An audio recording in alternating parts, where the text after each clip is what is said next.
एक शिक्षक के रूप में हम सभी अपने बच्चों से क्वेश्चन करते हैं और हम सभी इस प्रक्रिया को अपनाते हैं। हम कुछ क्वेश्चन करते हैं, उसके बाद थोड़ा टाइम देते हैं बच्चों को, हम ऐसा करते हैं। तो ये जो शैक्षिक शब्दों में इंतजार या प्रतीक्षा समय वो समय होता है जो शिक्षक कक्षा में किसी छात्र को बुलाने या किसी एक छात्र को उत्तर देने के पहले उसके इंतजार करता है, ठीक है ना। जैसे कोई टीचर, कोई शिक्षक अगर किसी बच्चे से पूछ रहा है कि एक वो टॉपिक पढ़ा रहा है दिशाएं, तो किसी बच्चे को उसको शुरू करना है तो पहले बच्चे से पूर्व ज्ञान लेगा कि बच्चा दिशाओं का ज्ञान बच्चे को है या नहीं है। तो कहेगा बेटा खड़े हो जाओ, बताइए इसमें खड़े हो गए। बेटा सूरज की दिशा में निकलता है, तो कहेगा मैडम जी पूरब। कौन सी दिशा है? पूरब। तो ये कौन सी दिशा है? पूरब। तो क्या और जो हमारे पीछे होता है सूरज जिस तरफ निकलता है वो पूरब है। और दिशाओं के नाम आप जानते हो? तो कहेगा नहीं। तो ठीक है, आज हम वही बच्चों आपको दिशाओं का ही ज्ञान कराना चाहते हैं, ठीक है ना। इसके बाद ये हो गया। और ये जो अध्ययन था वेट टाइम का, इसको 1970 में डॉक्टर मैरी बर्ड ब्रोवे द्वारा प्राथमिक विद्यालयों के अध्ययन में इसका शोध प्रकाशित किया गया था, ठीक है। हम तो नॉर्मली हम सभी करते हैं, इसका प्रयोग करते हैं, लेकिन डॉक्टर ये है मैरी बर्ड ब्रोवे, ये उनका एक अध्ययन है जो है ये वेट टाइम का। अब ये होता है कि ये क्यों ज़रूरी है? तो इसलिए ज़रूरी है क्योंकि इससे छात्रों को नई जानकारी को समझने में समय मिलता है। जैसे मैंने दिशाएं पढ़ाया, अब उनको सिर्फ ये पता था कि सूरज पूरब में निकलता है, लेकिन पश्चिम में वो अस्त होता है, ये हम बताएंगे। बाईं तरफ हमारे उत्तर दिशा है, दाईं तरफ दक्षिण दिशा है। इसको हम जब पढ़ाते हैं क्लास में तो हम ऐसी एक्टिविटी भी कराते हैं कि बच्चों देखो, उगता सूरज जिधर सामने उधर खड़े हो मुंह करके। मैं खुद भी कराती हूँ क्लास में, तो बच्चों से कहती हूँ, बच्चे खड़े हो जाते हैं, हाँ ठीक है। फिर ठीक सामने पूरब होता, जिधर सूरज निकलना है उधर कौन सी दिशा हो गई हमारी? पूरब। और पीछे है पश्चिम। अब हमारे सामने पूरब है, सूरज निकला है, हम चल रहे हैं पूरब की तरफ। पीछे कौन सी दिशा जा रही है बच्चों? पश्चिम। बाईं ओर दिशा उत्तर की। अब ये पूरब हो गया, पश्चिम हो गया। हमारे उल्टे हाथ में यानी बाईं ओर कौन सी दिशा हो जाएगी? उत्तर। कौन सी दिशा है ये? उत्तर। दाईं ओर तुम्हारे दक्षिण। और इस तरफ जो सीधा हाथ है दाईं ओर है वो दक्षिण दिशा है, ठीक है ना। 4 दिशाएं होती हैं यूं, पूरब पश्चिम उत्तर दक्षिण। मैं इसमें साथ में और जोड़ती हूँ, बच्चे इसको इंग्लिश में ऐसे बोलते हैं, ईस्ट वेस्ट नॉर्थ साउथ।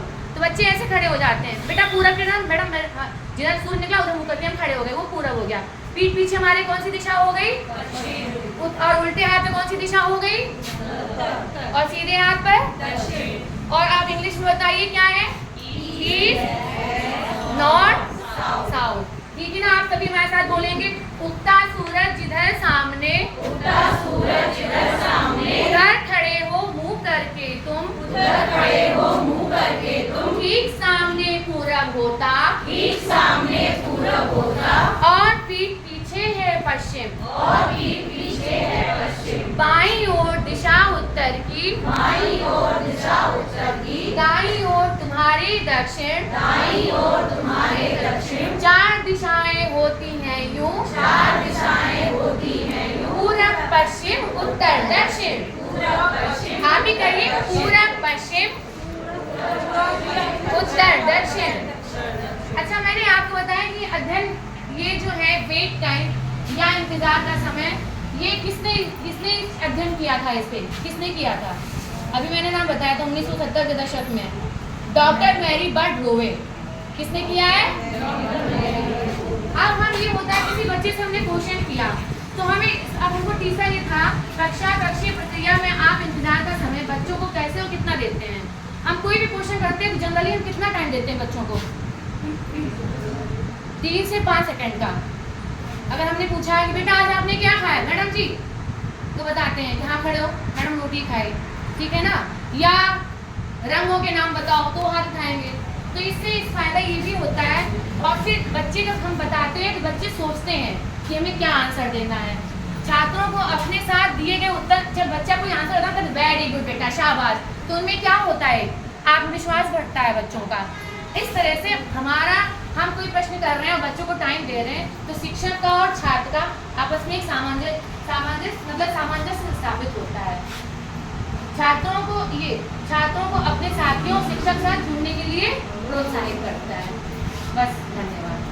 इसमें कार्य करते हैं और जब तक हमारा जो समूह में सहयोग की भावना नहीं होगी तब तक हमारा समूह अपने निश्चित उद्देश्य की प्राप्ति को नहीं कर सकेगा। ऐसे ही शिक्षण योजना के अंतर्गत यदि कक्षा कक्ष में शिक्षक के साथ साथ बच्चे भी अपनी जिम्मेदारियों का निर्वहन समझेंगे तो हमें पूरी आशा है कि हमारा जो शिक्षण कार्य है वो अपने उद्देश्य को प्राप्त कर सकेगा। ऐसे ही हमारा टॉपिक है कि शिक्षा योजना में जिम्मेदारियों का क्रमिक स्थानांतरण, जिसके अंतर्गत ये तत्व आते हैं कि शिक्षक द्वारा पाठ का शिक्षकों की और बच्चों की अलग अलग जिम्मेदारियां दी गई है। क्या करना है, शिक्षक क्या करते हैं? सबसे पहले शिक्षक स्वयं एक आदर्श पाठ योजना प्रस्तुत करते हैं। किसी भी पाठ योजना का आदर्श प्रस्तुत करने के बाद फिर वो बच्चों के साथ में मिलकर काम करते हैं और फिर बाद में कहते हैं बच्चे आप स्वयं इस कार्य को करिए। फिर इसमें आ जाती है बच्चों की जिम्मेदारी। बच्चे इसमें जिम्मेदारी क्या करते हैं? जैसे शिक्षक और बच्चे मिलकर काम शुरू करते हैं। कोई भी काम को करना है या कोई भी टॉपिक को उठाना है तो उसमें पहले बच्चे और शिक्षक दोनों मिलकर काम करते हैं। फिर शिक्षक सिर्फ गाइड करता है और बच्चे उस काम को करते हैं। फिर शिक्षक कहता है कि आप उस काम को स्वयं करें। तो इसी के सामने हम एक छोटी सी कविता है कि हम जब कोई थोड़ी सी कविता पढ़ा रहे हैं तो पहले शिक्षक एक आदर्श वाचन करेगा उस कविता का, फिर उसके बाद बच्चे उसका अनुकरण वाचन करेंगे। तो आप बताइए।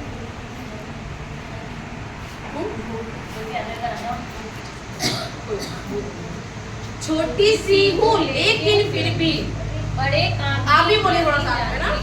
छोटी सी हूँ लेकिन फिर भी, छोटी सी हूँ लेकिन फिर भी बड़े काम की मानी जाती, बड़े काम की मानी जाती। सदा समय की पाबंदी में, सदा समय की पाबंदी में रहना सबको सिखलाती, रहना सबको सिखलाती।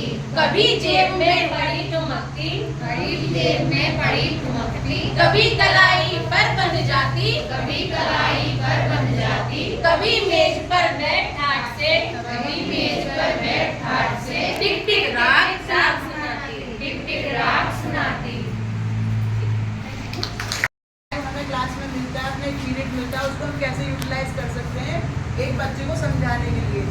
उसके लिए इसमें मौखिक भाषा विकास का ज़्यादा इसमें हमने इम्पोर्टेंस दी है और हम उसको बच्चे जब क्लास में आता है वो अपने आप में जो है कोई सुन नहीं रहा है, कोई आपस में इंटरेक्ट करते रहते हैं, उनको हम अपनी तरफ कैसे आकर्षित करेंगे उसके लिए हमको बच्चे के लिए कुछ थोड़ा सा पोएम्स, स्टोरीज, जो उसकी कहानियाँ होती हैं। चैप्टर में भी हमारे बहुत सारे ओरल नीचे लिखे होते हैं कि टीचर्स के लिए बच्चे क्या करें अपने आप, उससे हमसे हेल्प लेकर हम बच्चों को अपनी तरफ जो है अट्रैक्ट कर सकते हैं। और उसमें स्टार्टिंग में हम पोएम्स ले सकते हैं, 12 कड़ी वर्ड्स पर हम उसमें बच्चों से उनको खुदरा पढ़कर उनसे हम पूछ सकते हैं ताकि उनका जो है दिमागी विकास हो सके। उसमें हमने सबसे पहले जो यूज़ किया है वो है पोएम। पोएम ऐसे बोलेंगे, आओ भाई आओ, आओ भाई आओ, एक चीज मिलेगी, क्या भाई क्या, रसगुल्ला, वाह भाई वाह।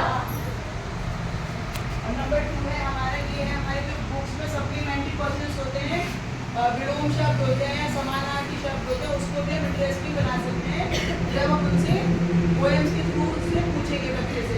जैसे हमारा विलोम शब्द है मोटा, बेटा मोटे का जो है अगर ये मोटा है तो उसका उल्टा क्या होगा, तो बच्चे अपने आप बता देंगे। हमें जरूरी नहीं है हमें उनको बताना पड़ेगा, वो आपसे पहले जानते हैं चीज़ों को, तो उन्होंने खुद अपने आप एनालाइज कर लिए। तो जैसे हमने विलोम शब्द बोला मोटा, तो बेटा मोटे का मतलब मोटे का उल्टा क्या होता है, पतला। ऊंचे का क्या होता है, उल्टा नीचा। और अंदर जाना बाहर जाना। ठंडा, ठंडे का उल्टा क्या होता है बेटा, गरम। ऊपर का अब लास्ट में हमारी खेल गतिविधि।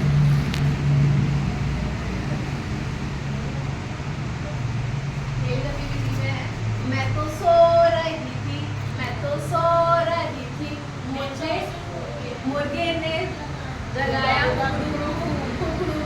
मैं तो नहा रही थी, मैं तो नहा आप साथ दीजिए सभी। मुझे कोए ने बुलाया, बोला काव काव काव, मैं तो खा रही थी, मैं तो खा रही थी। मुझे चिड़िया ने बुलाया, बोली ची ची ची, मैं तो पढ़ रही थी, मैं तो पढ़ रही थी। मुझे कोयल ने बुलाया, बोली कू कू कू।